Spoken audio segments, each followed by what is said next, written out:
Yeah. Yeah. Sí, buenos días. Sí. ¿Cuáles son los síntomas del paciente? Aún no responde, sigue el tratamiento. Perfecto. ¿Y cómo cree que siga? ¿Y cómo cree que siga? ¿Y cómo cree que siga? Postrado a la cama, suena el instrumental. Pasa el tiempo, seudónimo de estar mal, padeciendo adelanto mental que pocos pueden escuchar y apreciar. Por las noches lo suelen anestesiar, lograr calmar su cerebro por su bienestar.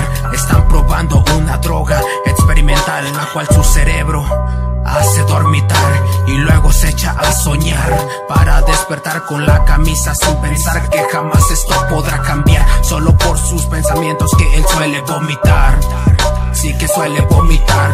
Signos vitales se escuchan cada vez menos, pues tanta morfina tiene los brazos llenos. Dice tantas palabras que no lo entendemos. Entre ellas mencionó el nombre de un tal cancerbero enfermo.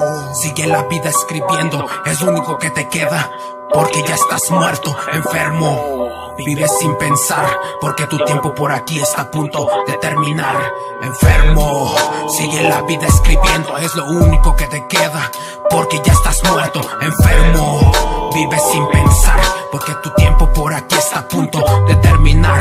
Hoy es 1 de marzo, hace días tu alma encontró descanso. Partiste hacia un lugar mejor, pero sin embargo tu alma sigue por mi tinta penando, sí, y tu lengua sigue en mi boca estando. Hablando, gritando, rapeando, cantando, golpeando, lo sigo comunicando, yeah, yeah, yeah. Hablando, gritando, rapeando, golpeando, lo sigo comunicando, yeah, En otras noticias, el día de ayer fue encontrado un cuerpo a las orillas de Valle de Señora. El cuerpo fue identificado bajo el nombre de Carlos Josué Mena Álvarez, de 18 años de edad. Las características del asesinado fueron a base de un arma blanca. Más noticias por la tarde. Muchas gracias.